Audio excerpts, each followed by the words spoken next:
अगर मेरे लिए कुछ नहीं करना तो अपने लिए ही कुछ सोच लो। तुम सारा दिन घोंसले में सोते रहते हो और मैं अकेली यह सारी जिम्मेदारियां कैसे पूरी करूंगी। ना तो तुम अंडों की हिफाजत कर सको और ना ही दाना ला सको। आखिर मैं क्या करूं? अपने आने वाले इन बच्चों का ही ख्याल करो। रानी चिड़िया की हर वक्त अपने पति से यही लड़ाई होती रहती थी, लेकिन वह था कि इसकी किसी बात पर ध्यान नहीं देता था। मैं अभी जवान हूँ, मुझे किसी सहारे की जरूरत नहीं है और मुझसे नहीं होते या काम वाम। हर वक्त मुझ पर चिल्लाती रहती हो। एक दिन तुम पछताओगे जब हम बूढ़े हो जाते हैं तो यह बच्चे ही हमारा सहारा बनते हैं। तुम्हारी वजह से पहले ही मेरे 2 अंडों को चील खा गई थी, लेकिन इस बार मैं सिर्फ दाना अपने लिए ही लाया करूंगी। तुम्हें अपना व्यवस्था खुद से करना होगा। मैं अपना सारा समय अपने अंडों की हिफाजत में लगाऊंगी। चिड़िया सारा दिन दाना की तलाश भी करती और अपने अंडों की हिफाजत भी करती, लेकिन इसका पति इसकी थोड़ी भी मदद ना करता। लेकिन इसका पति अगर दाना की तलाश में बाहर जाता तो नदी के पास अपने दोस्तों के साथ सारा दिन मस्ती में बिता देता और खाली हाथ घर वापस लौटता।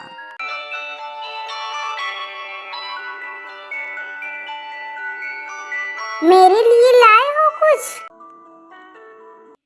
नहीं, आज तो सिर्फ मुझे खुद भी कुछ ही दाने मिले थे। मेरा तो अपना पेट खाली है। अभी रानी चिड़िया सुबह से अंडों पर बैठी हुई थी और इसके इंतजार में थी कि इसका पति इसके लिए कुछ दाना लाएगा, लेकिन वह खाली हाथ लौट आता है। मुझे कुछ करना होगा। मुझे अपने बच्चों के लिए कुछ न कुछ जरूर करना होगा और खुद को जिंदा रखना होगा।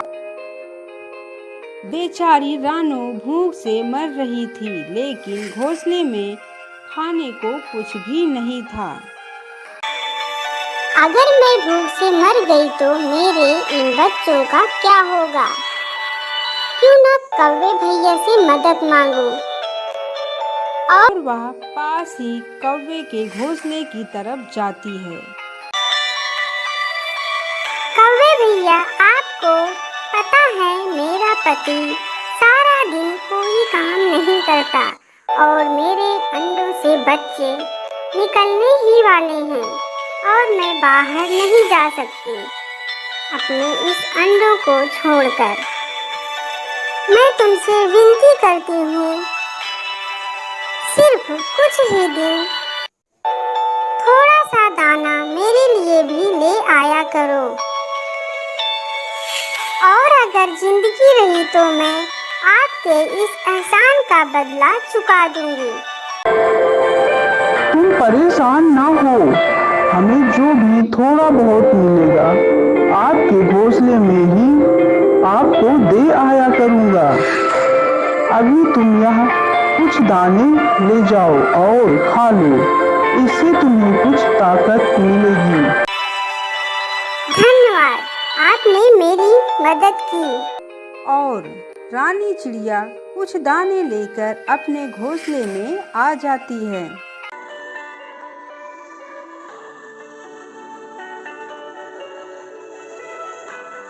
कहाँ गई थी और यह क्या दाने कहाँ से लाई हो? मुझे भी दो, मुझे बहुत भूख लगी है। शर्म करो, मुझे अपने बच्चों के लिए जीना है। क्या तुम मुझे मारना चाहते हो भूख से? लेकिन अभी रानी ने एक ही दाना खाया था कि इसका पति बाकी दाने उससे छीनकर खा लेता है। यह घोंसला मेरा है। यहाँ रहना है तो तुम्हें दाना पहले मुझे देना होगा और बाद में जो बचेगा वह तुम खाओगी, वरना उठाओ अपने अंडों को और निकलो यहाँ से। शर्म नहीं आती तुम्हें ऐसा कहते हुए? तुम बाप हो इन बच्चों के। तुम देख लेना, समय आएगा जब तुम्हारे पंखों में ताकत नहीं होगी और तुम अपनी यह बातें याद करोगे। और ऐसे ही कुछ दिन बीत जाते हैं। कौवा जब बाहर जाता दाना ढूंढने तो वह कुछ दाने चिड़िया के घोंसले में दे आता, लेकिन उसमें से तो ज़्यादा दाना चिड़िया का पति ही खा जाता था और जो कुछ थोड़े बहुत दाने बचते उससे चिड़िया खाकर अपना गुजारा कर लेती। आखिर में वह दिन आ ही गया जब रानी के अंडों में से 2 छोटे छोटे बच्चे निकल आते हैं। मेरे बच्चे निकल आए अंडों से। कितने प्यारे हैं मेरे बच्चे, कितने प्यारे हैं। रानी बहुत खुश थी, लेकिन शाम से ही इसके पति ने इससे लड़ाई शुरू कर दी। मुझे भूख लगी है। मुझे नहीं पता दाना कहाँ से मिलता है। तुम जाओ और मेरे लिए कुछ खाने को ले आओ। मेरे बच्चों का आज पहला दिन है। मैं कैसे इन्हें छोड़कर जा सकती हूँ? अगर तुम यह नहीं कर सकती तो चलो निकलो मेरे घोंसले में से। मुझ पर दया करो और अपने इन बच्चों की तरफ देखो। हम ऐसी रात में कहाँ जाएंगे? मुझे नहीं पता, बस तुम निकलो यहाँ से। मेरा यह आखिरी फैसला है। और इसका पति इसे रात को अपने घोंसले से निकाल देता है। रानी चिड़िया बेचारी अपनी मजबूरी में अपने छोटे छोटे बच्चों को लेकर अपनी मंजिल की तरफ चल देती है और चिड़िया बेचारी को कुछ पता नहीं होता कि उसे कहाँ जाना है। चलते चलते वह काफ़ी दूर निकल जाती है और फिर अचानक से इसे एक पेड़ पर एक खाली घोंसला दिखता है। शायद इसे कोई पंछी छोड़कर चला गया है।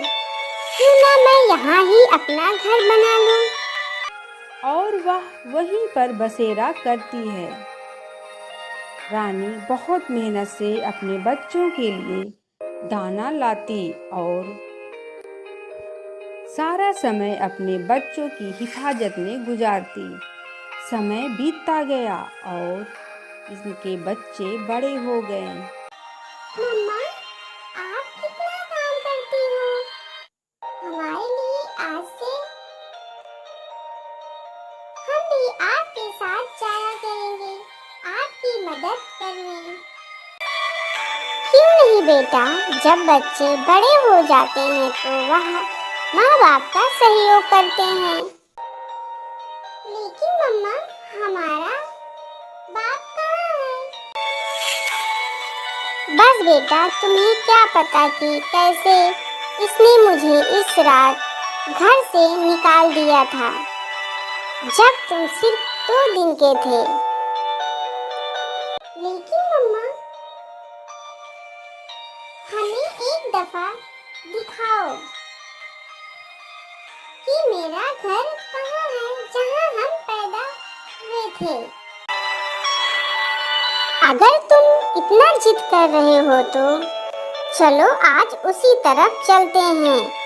और रानी चिड़िया पुराने घर की तरफ चल देती है और वह जल्द ही पहुंच जाते हैं। वहाँ सामने पेड़ पर देखो, वहाँ तुम्हारा घोंसला है जहाँ तुम पैदा हुए थे। तुम लोग जाओ देख आओ, मैं वहाँ नहीं जाऊंगी। कहानी का सेकेंड पार्ट नेक्स्ट एपिसोड में।